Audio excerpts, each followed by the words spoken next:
Hi friends, welcome to creatives gallery. ఈరోజు video మొన్న short వీడియోలో చూసే ఉంటారు. నేను ప్రతి సంవత్సరం కూడా అమ్మవారిని నిలబెడతారు కదా దసరాకి, అక్కడ నేను కుంకుమ పూజ అయితే చేయించుకుంటాను. అప్పుడు చేయించుకున్నప్పుడు ప్రసాదాలు చేస్తారు కదా. నేను మార్నింగ్ ఈవినింగ్ 2 పూటలు కూర్చుంటాను అనమాట. మార్నింగ్ అయితే ఏదో ఒక రవ్వ కేసరి, అలా ఈవినింగ్ కంపల్సరీ పులిహోర ప్రిపేర్ చేస్తుంది మా అమ్మ. అయితే ఈరోజు మా అమ్మ చేతి పులిహోర అయితే చూపిస్తుంది అనమాట. నేను మొన్న లాస్ట్ టైం మన వీడియోలో ఉన్న పులిహోరకి దీనికి కొంచెం వేరియేషన్స్ ఉంటాయి, అవి అయితే ఇప్పుడు చూపించబోతున్నాను. ముందుగా 2 kgs రైస్ అయితే చేసింది. దీనికి 300 grams వరకు చింతపండుని ముందుగానే ఒక వేడి నీళ్ళలో నానబెట్టుకుని దీనికి గుజ్జు అయితే తీసుకుని పక్కన పెట్టుకుంటుంది అనమాట. ఎందుకంటే ఇది ముందుగా వేడి నీటిలో వేయడం వల్ల మనకి గుజ్జు పలుపు బాగా వచ్చేస్తుంది. లాస్ట్ టైం చెప్పాను కదా వాడపెట్టుకుంటాం అన్నట్టు, ఇదేమాట. అది కొంచెం చిల్లులు ఉండి హోల్స్ చూస్తున్నారు కదా, ఇలా ఉంటుంది. దీంట్లో ఒక చింతపండు గుజ్జు తీసుకున్న, తాటిపేసమైన, అలాగే ఏదైనా ఆకుకూరలు వాడపెట్టుకున్న శనగలు కానీ అన్నీ ఇందులో చేస్తారు.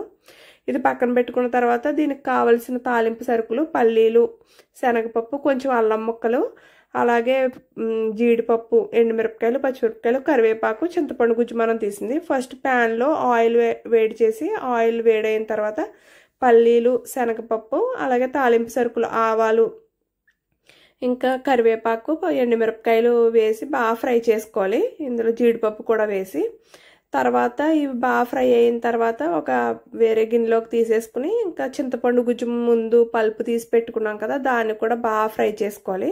ఈ చింతపండు గుజ్జులో అయితే అల్లం ముక్కలు ఉన్నాయి కదా, అవి ఈ పులుపుకి బాగా పట్టి అల్లం ముక్కలకి బాగా మధ్యలో బాగా తగులుతూ చాలా బాగుంటాయి. అలాగే ఇక్కడ రాళ్ళ ఉప్పు వాడతారు కదా, అవైతే గుప్పుడు వేసింది. 2 kgs రైస్ కదా, అప్పుడే సరిపోకపోతే అంటే ప్రసాదం ముందు చూడడం, తర్వాత ఏదైనా కలిపినా సాల్ట్ కలుపుకుంటే సరిపోద్ది అన్నట్టు.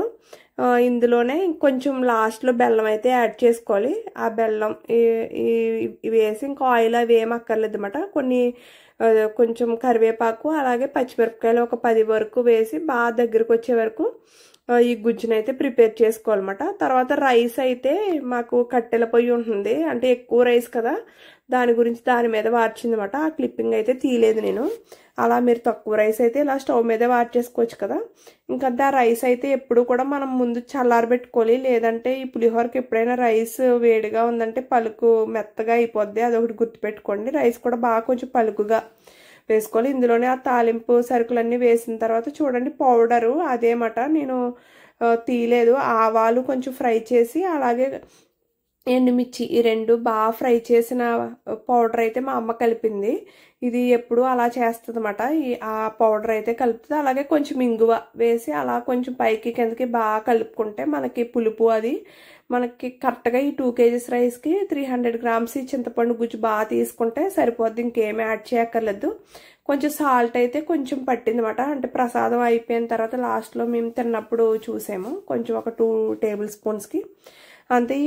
ఇది కొంచెం రెడ్ కలర్లో అలా ఉంటుంది, ఎందుకంటే ఆవాలు కొంచెం ఫ్రై, అలాగే ఎండుమిర్చి కదా, అవి ఫ్రై చేసి కలపటం వల్ల మనకి సేమ్ టెంపుల్లో దొరుకుద్ది కదా, అలా ఆ ప్రసాదంలా అయితే అనిపిస్తుంది. చూడండి ఫైనల్గా అయితే రెడీ అయిపోయింది. ఇంకా గిన్నెలోకి తీస్తాం, మేము ప్రసాదంకి తీసుకెళ్ళాలి కదా గుడికి అన్నట్టు.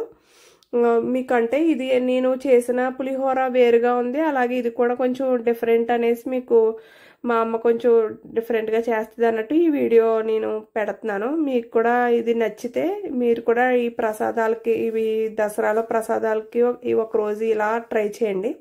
ఈ వీడియో అయితే ఇక్కడతో కంప్లీట్ అయింది. వీడియో నచ్చినట్లయితే please like, share and subscribe to creatives gallery. Thank you for watching.